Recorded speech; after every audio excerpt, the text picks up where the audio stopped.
दोस्तों कहते हैं कि जो दोस्त सच्चा होता है वो आपके साथ बुरे वक्त में भी खड़ा होता है, और जो दोस्त नफ़ा नुकसान देकर आपसे दोस्ती करता है तो वो ज़रूरत पड़ने पर आप ही को कटघरे में खड़ा करके आप ही को नीलाम कर सकता है। और जब दोस्ती के नाम पर कोई नीलाम होता है ना, तो सिर्फ बात होती है और कुछ नहीं होता। नमस्कार, मेरा नाम है प्रदीप चौहान। लेकिन सबसे बड़ा झटका आज बीजेपी ने दिया। सबसे बड़ा झटका बीजेपी ने दिया जब उन्होंने अपने सबसे बड़े भक्त, सबसे बड़े इन द सेंस की फिल्म इंडस्ट्री के हिसाब से मनोरंजन की दुनिया के सबसे बड़े भक्त अमिताभ बच्चन को ही सिखों का एक तरह से कातिल करार दे दिया। क्यों? क्योंकि पंजाब में चुनाव है और उन्हें वोट चाहिए। सतलुज फिल्म पहले बनके 3-4 साल से बनके तैयार खड़ी थी। जो फिल्म सर्टिफिकेशन बोर्ड है उसने इस फिल्म को रिलीज नहीं होने दिया। 150 कट्स कहा था, जिसके लिए फिल्म के निर्माता निर्देशक तैयार नहीं थे। फिल्म पड़ी रही। फिर फिल्म रिलीज होती है दूसरे नाम से। पहले नाम था पंजाब 95, फिर नाम चेंज करके सतलुज के नाम से जी OTT प्लेटफॉर्म ZEE5 पर रिलीज होती है। लेकिन 2 दिन बाद ही बिना किसी कारण के, बिना किसी उसके, उसे हटा दिया जाता है। ये फिल्म दरअसल जब पंजाब में आतंकवाद का दौर था, चरम सीमा पर था, उस वक्त एक सोशल वर्कर थे जसवंत सिंह खालड़ा, उनके जीवन पर आधारित है। जसवंत सिंह खालड़ा काम कर रहे थे, वो जो पुलिस उस वक्त जब पंजाब के DGP KPS गिल थे, उस दौरान बहुत सारी जो वो है पुलिस ने, जिसको कहते हैं ना फेक इनकाउंटर किए थे, फेक किलिंग की थी, उसके खिलाफ काम कर रहे थे। उस पर चीज़ों को निकालते थे, सबूत सामने रखते थे। 1995 में कहा यह जाता है कि पंजाब पुलिस जसवंत सिंह खालड़ा को उठा कर ले गए और उसके बाद वो मृत ही मिले, जिंदा वापस नहीं आए। तो उनकी कहानी पर यह फिल्म बनी थी। इसको लेकर जैसे ये फिल्म ZEE5 पे आई, उसके बाद शायद इतने लोगों को मालूम भी नहीं था, लेकिन जैसे इस फिल्म को हटाया गया, सबसे पहले इस फिल्म के हीरो दिलजीत दोसांझ ने वीडियो जारी करके इसकी जानकारी दी और कहा कि हमारा मकसद जो था वो पूरा हो गया। इस तरह के उन्होंने संदेश दिया। उसके बाद कांग्रेस ने इस फिल्म को हटाए जाने का विरोध किया। कहा कि सरकार ने क्यों हटाई ये फिल्म, क्यों, किसका दबाव था, क्या कारण था, क्योंकि किसी को अभी तक नहीं मालूम ये फिल्म क्यों हटाई गई। उसके बाद पंजाब की आम आदमी पार्टी सरकार ने सबसे पहले अकाली दल को निशाने पर लिया। उन्होंने कहा कि अकाली दल की शिकायत पर इस फिल्म को हटाया गया है, जिसके जवाब में अकाली दल ने सफाई दी कि नहीं, हमने नहीं हटाया। और उसके एवज में अकाली दल ने आजकल इस फिल्म को जगह जगह दिखाना शुरू किया। पब्लिक स्क्रीनिंग कर रहे हैं इस फिल्म की। हालांकि पता नहीं कहाँ से ये फिल्म लाए हैं, इलीगल डाउनलोड किए। शिरोमणि गुरुद्वारा प्रबंधक कमेटी गुरुद्वारों में इस फिल्म का प्रदर्शन कर रही है और अकाली दल गांव-गांव में जाकर इस फिल्म को दिखा रहा है और ये क्लियर करने की कोशिश कर रहा है कि हमने इस फिल्म को बैन करने के लिए कोई चिट्ठी नहीं दी थी।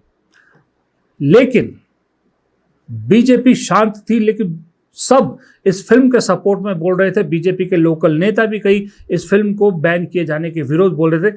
लेकिन रवनीत बिट्टू, केंद्रीय मंत्री, अभी है केंद्रीय मंत्री, उन्होंने इस फिल्म के बारे में, इस कंट्रोवर्सी में एक अलग ही ट्विस्ट दे दिया।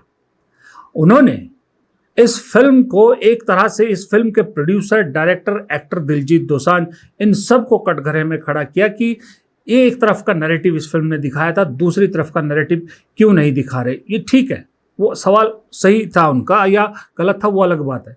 लेकिन उन्होंने इसमें जो अमिताभ बच्चन को खींचा और अमिताभ बच्चन को 1984 के सिख दंगे जो दिल्ली में होते हैं उसमें सिखों का कातिल करार दे दिया। तो मुझे लगता है अमिताभ बच्चन की जो भक्ति थी, जो चाटुकारिता कर रहे थे, हर जगह पहुंच जाते थे।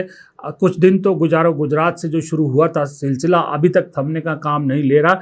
जो अमिताभ बच्चन UPA गवर्नमेंट में हर चीज़ पे उनको तकलीफ होती थी, अब एकदम जिप करके बैठे अपनी जुबान को, अपने ट्विटर हैंडल को।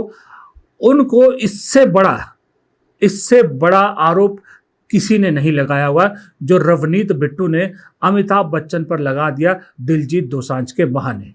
पंजाब चमकीले अर्गे दा ਜਿਹਨੂੰ ਉਸ ਵੇਲੇ ਅੱਤਵਾਦੀਆਂ ਨਹੀਂ ਮਾਰਿਆ, ਤੇ ਉਹਨਾਂ ਦੀ ਪਿਕਚਰ ਬਣਾਉਂਦਾ ਕਦੇ ਕਦੇ। ਇਹ ਜਿਹਨੇ ਅਮਿਤਾਭ ਬੱਚਨ ਨੇ ਜਿਹੜਾ ਸਭ ਤੋਂ ਵੱਡੇ 84 ਚ ਜਿੱਡਾ ਘਾਣ ਉਹਨੇ ਕਰਵਾਇਆ, ਰਾਜੀਵ ਗਾਂਧੀ ਦਾ ਦੋਸਤ ਸੀ ਉਹ ਅਮਿਤਾਭ ਬੱਚਨ, ਉਹਦੇ ਜਾ ਕੇ ਪੈਰੀਂ ਹੱਥ ਲਾਉਂਦਾ ਹੈ। ਉਹਦਾ ਕੀ ਮਤਲਬ ਆ? ਇਸ ਕਰਕੇ ਅਮਿਤਾਭ ਬੱਚਨ ਜਿਹੜੇ ਸਿੱਖਾਂ ਨੇ ਸਾਡੇ ਪੈਟਰੋਲ ਫੋੜ ਕੇ ਗੱਡੀਆਂ ਸਾੜ ਲੋਕਾਂ ਨੂੰ ਵਿੱਚ ਘਰਾਂ ਦੇ ਸਾੜਿਆ, ਉਹਨਾਂ ਦੇ ਪੈਰੀਂ ਹੱਥ ਲਾਉਂਦਾ ਜਾ ਕੇ। सर जांच होनी चाहिए फिर। रवनीत बिट्टू कह रहे हैं कि अमिताभ बच्चन राजीव गांधी के साथ दोस्त है और अमिताभ बच्चन जिम्मेदार हैं 1984 में लोगों को टायर में डालकर सिखों को जिस तरह से जलाया गया, इस तरह की घटनाएं हुई। अमिताभ बच्चन ने सपने में नहीं सोचा होगा कि ये मेरी भक्ति का ये इनाम मुझे मिलेगा, क्योंकि धोखेबाज ये वो सो बहुत सारे लोग कहते हैं। हमने भी कई वीडियो बनाए कि किस तरह से उन्होंने पहले गांधी नेहरू परिवार को या राजीव गांधी परिवार, सोनिया गांधी के परिवार को धोखा दिया। फिर जब डूब रहे थे तो अमर सिंह ने साथ दिया, अमर सिंह ने मुलायम सिंह से मिलाया, फिर सबसे पहले फिर अमिताभ बच्चन ने मुलायम सिंह को और अमर सिंह को धोखा दिया, फिर जाके मोदी जी की गोद में बैठ गए, गुजरात के ब्रांड एम्बेसडर बन गए, फिर मोदी जी जब सत्ता में आए तो यहाँ आके गोद में बैठ गए। ये सारी कहानी बहुत से लोगों ने आपको सुनाई है, मैंने भी बहुत सुनाई थी। लेकिन सिख दंगों के लिए कातिल करार देना, सिखों का कातिल करार देना, ये पहली बार मैंने सुना है, और वो भी बीजेपी के नेता अमिताभ बच्चन पर इतना बड़ा आरोप लगा रहे हैं।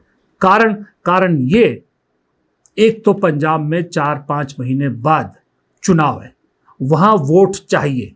उस वोट के लिए अब अमिताभ बच्चन को भी रवनीत बिट्टू ने घसीट लिया, क्योंकि रवनीत बिट्टू का ये टेस्ट है।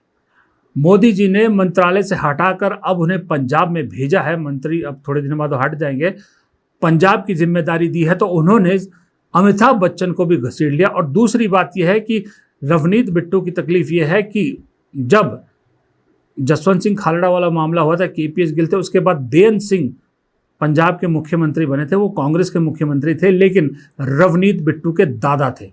हालांकि वो भी आतंकवाद की जो है वो आतंकवाद के उसमें शहीद हो गए थे। रवनीत बिट्टू डिफेंड कर रहे हैं एक तरह से जो उस वक्त पुलिस कार्रवाई की गई या पुलिस के पे जो इल्ज़ाम लग रहे हैं उसको लेके पुलिस के साथ खड़े नज़र आ रहे हैं।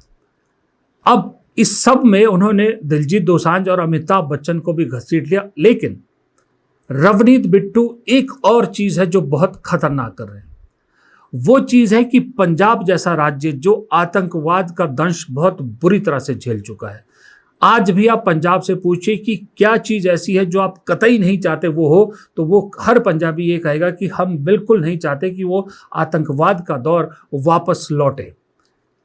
हिंदू, मुसलमान, सिख, ईसाई, सिख तो डोमिनेट है वहाँ, ये चारों कौमें वहाँ पर मिलजुल कर रहती है। इसलिए मैंने कई बार कहा कि राजनीति पंजाब की दूसरों से अलग है। यहाँ नहीं चलता कि ये सिख वोट इसको मिलेगा, हिंदू वोट इसको मिलेगा, दलित वोट इसको मिलेगा, जट सिख वोट उसको मिलेगा, नहीं, बल्कि कांग्रेस सबसे ज़्यादा लकी है। कांग्रेस को यहाँ सबका वोट मिलता है।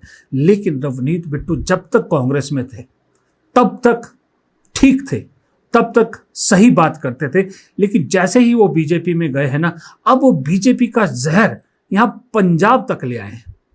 नफरत का जहर यानी धर्मों के बीच की लड़ाई राजनीति में ले आए हैं। लेकिन पंजाब के लोगों में और देश के दूसरे राज्यों के लोगों में ये फर्क है कि पंजाब के लोगों ने रवनीत बिट्टू जैसे नेताओं को जवाब भी मुंह पर ही दे दिया। जब रवनीत बिट्टू हिंदू सिखों के बीच में इस फिल्म के बहाने एक दरार डालने की कोशिश कर रहे हैं, वहीं पर पंजाब के हिंदुओं ने तुरंत जवाब दे दिया। ਹਿੰਦੂ ਪਰਿਵਾਰਾਂ ਨੂੰ ਮੈਂ ਕਹਿਣਾ ਚਾਹੁੰਦਾ ਖਾਸ ਤੌਰ ਤੇ, ਹਜੇ ਤੇ ਮੈਂ ਸਰਦਾਰਾਂ ਦੀ ਗੱਲ ਕਰ, ਹਿੰਦੂ ਫੈਮਿਲੀਜ਼ ਨੂੰ ਮੈਂ ਕਹਿਣਾ ਚਾਹੁੰਦਾ ਖਾਸ ਤੌਰ ਤੇ, ਕਦ ਬੋਲੋਗੇ, ਕਦ ਉੱਠੋਗੇ ਕਿ ਜਿਨ੍ਹਾਂ ਨੇ ਤੁਹਾਡੇ ਖਾਤਰ ਜਾਨਾਂ ਦਿੱਤੀਆਂ, ਕੁਰਬਾਨੀਆਂ ਦਿੱਤੀਆਂ, ਉਹਨਾਂ ਨੂੰ ਐਂ ਜਲੀਲ ਕਰਾਉਂਦੇ ਰਹੋਗੇ? ਤੁਸੀਂ ਵੀ ਉੱਠੋਗੇ, ਕਦੇ ਜਾਗੋਗੇ? ਤੁਸੀਂ 25000 ਪਰਿਵਾਰ ਗਵਾਏ ਆਪਣੇ। ਆ ਮੇਰੇ ਸਾਹਮਣੇ ਜ਼ਿਆਦਾ ਹਿੰਦੂ ਪਰਿਵਾਰ ਖੜੇ ਆ ਸਾਰੇ, ਆ ਪੱਗ ਸਿੱਖ ਸਭ ਉਰੇ ਇੱਕ ਨੇ, ਪਰ ਤੁਹਾਨੂੰ ਕਦੇ ਨਹੀਂ ਆਉਂਦਾ ਵੀ ਸਾਡੇ ਪਰਿਵਾਰਾਂ ਦੇ ਪਰਿਵਾਰ ਬੱਸਾਂ ਚੋਂ ਲਾ ਕੇ ਮਾਰੇ ਅੱਤਵਾਦੀਆਂ ਨੇ। ਆ ਕਿਹੜਾ ਪੋਲਾ ਪਿੱਛੇ ਚਿਹੜੂ ਕੀ ਹੋਇਆ ਸੀ? ਇੱਥੇ ਚਿਹੜੂ ਕੀ ਹੋਇਆ ਸੀ? ਆਰਐਸਐਸ ਦੇ ਬੰਦੇ ਕਿਵੇਂ ਮਾਰੇ ਸੀ ਮੋਗੇ ਆ ਇੱਕ ਗੱਲ ਕਹਿ ਦਿੰਦੇ ਆ ਤੇ ਉਹ ਨਾ ਇਹਨੂੰ ਹੁਣ ਸਰਕਾਰਾਂ ਦਾ ਤੁਹਾਨੂੰ ਪਤਾ ਕੀ ਕਰਨਾ ਉਹਨਾਂ ਨੇ ਹੁਣ ਇਹਨੂੰ ਨਾ ਧਰਮ ਦੀ ਰਾਜਨੀਤੀ ਕਰਨੀ। ਉਹ ਕਹਿ ਰਹੇ ਸੀ ਹਿੰਦੂ ਪਰਿਵਾਰਾਂ ਨੂੰ ਪੁੱਛੋ ਕਿੰਨੇ ਬੰਦੇ ਮਰੇ ਆ। ਬਾਬਾ ਜੀ ਤੁਸੀਂ ਨੇ ਸਾਰੇ ਪੜ੍ਹੇ ਲਿਖੇ ਆ,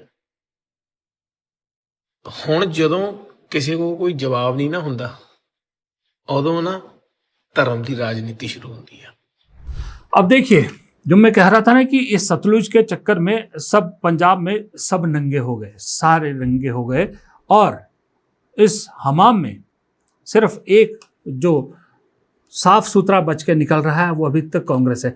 अकाली दल का मैंने आपको बताया, अकाली दल ये फिल्म दिखाकर जगह जगह दिखाकर अपने आप को इससे बाहर निकलने की कोशिश कर रहा है। लेकिन जब सुखबीर बादल ने इसकी ट्वीट किया तो कांग्रेस के खेड़ा ने, सुखपाल खेड़ा ने तुरंत उसका जवाब दिया कि ये बताइए जब ये सारा मामला होता 97 के चुनाव थे तो इसी अकाली दल ने वादा किया था कि इस सारे मामले की जांच होगी, एक कमीशन बनाया जाएगा। लेकिन हुआ क्या, सत्ता में आते अकाली दल ने कमीशन बनाना तो दूर की बात, जिन पुलिस ऑफिसर्स पर आरोप थे उन सब को प्लम पोस्टिंग दे दी, उनको बेहतरीन जगहों पर पोस्टिंग दी गई।